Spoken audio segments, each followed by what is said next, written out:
want to welcome everybody back from lunch. I'm Craig Resnick with ARC. This session is the IIoT Convergence, linking legacy to the industrial Internet of Things world. I'm sure you're probably tired of seeing this slide already about cell phones and preparing questions, but so I'll get by it real fast.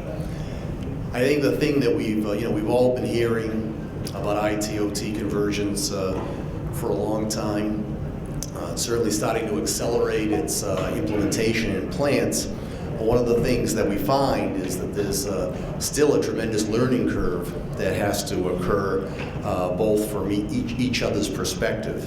And I know it's pretty hard to believe, but these plants are still filled with 30-year-old control systems. Certainly the plants that we go through seem like they have more 30-year-old control systems than brand new control systems.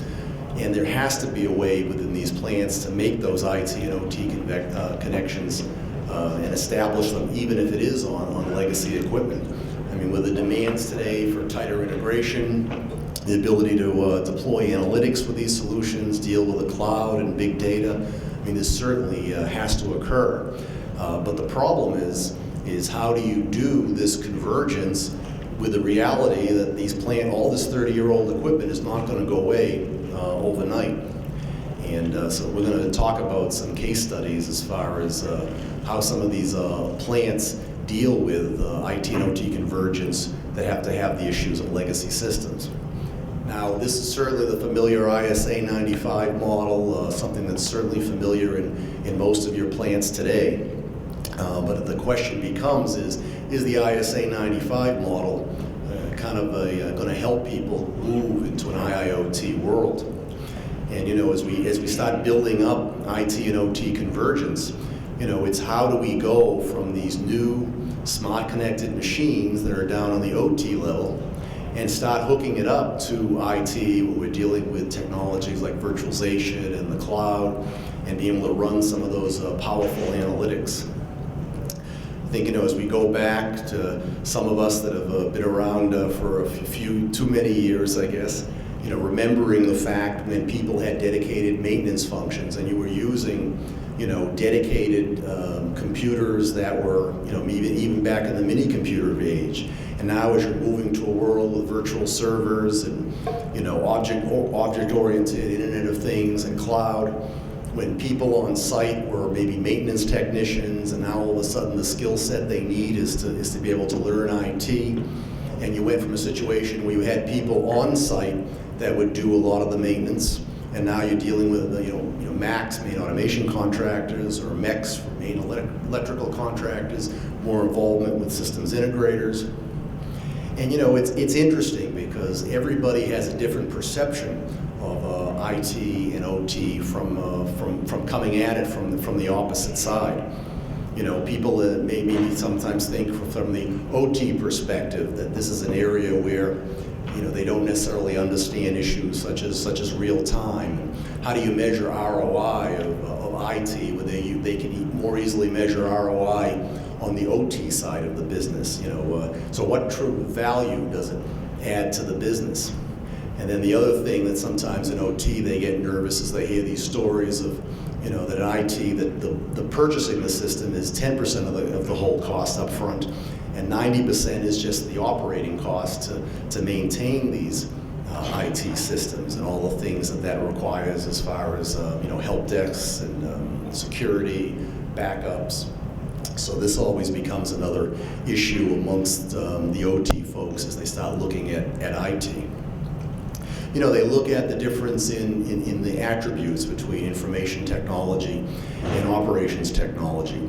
And whether you're worrying about managing the office or finance or human resources, or as you're moving now to the manufacturing sector of the plant, going from IT, which is dealing in the laptops and PCs, smartphone world, to actually on the OT side, where the domain responsibilities and the physical assets. Focus of business transactions versus controlling on the floor. Architectures in IT being more standardized versus more proprietary, or sometimes we call proprietary open on the operations side of the business. cycle times of days, months, or years, whereas sometimes the biggest complaint that OT will have with IT is they don't truly understand what real time is. And then there's the functions as far as running things sometimes in batches versus needing to do things in real time, continuous process where unscheduled downtime is the cardinal sin of all manufacturing. So as we start to assemble this stuff and going from the plant to business integration and then coming down and using things such as analytics and big data and even tying it together with technologies like mobile and social media and selling X as a service. So we're already seeing all this convergence, and the thing we're seeing is more and more IT functionality moving closer and closer to the plant floor, especially as you start to see more of an intersection of even the groups themselves.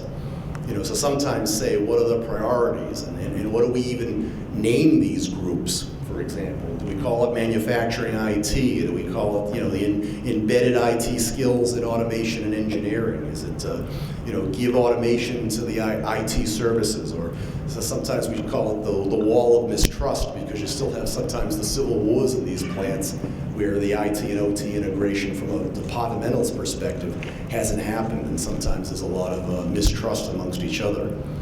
But the one thing we found out is that if we look at some of the initiatives that have worked with Convergence, Microsoft had done a study and found that when the 78% of these decisions were made by the line of business leads that were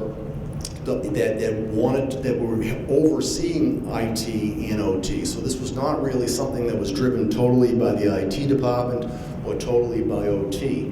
So the recognition that this convergence needed to occur typically was above, and that was the driving force behind seeing some of this stuff put together. So as we look in the plant, and we sometimes still see some of these ink chart recorders that have been left. And now how do you take some of these new disruptive technologies and deal in plants that still have chart recorders, ink wells?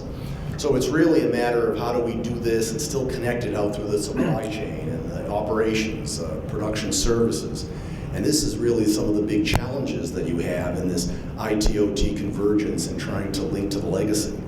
You're getting to the point now where you're having smart bearings. You're able to detect potential bearing failures because now within an IoT world, you can look at the temperature of those bearings. Certainly we've seen cases here in jet engines where you're collecting thousands of data points per second to do monitoring. You have the cloud technologies today that you can now benefit with the IT and OT convergence using things like Azure and Amazon Cloud. So, what's the ultimate objective here with IT and OT convergence? You want to certainly be able to get more out of the existing assets you have, both on the IT and the OT side. But also as the workforce is changing and people are retiring, and as the millennials are starting to assume some of these positions, it's certainly going to be more attractive for them. It helps to streamline work processes, be more responsive throughout your customers, because now you're obviously connecting to the supply chain and leveraging a lot of these emerging technologies and just being able to run the plant more efficiently.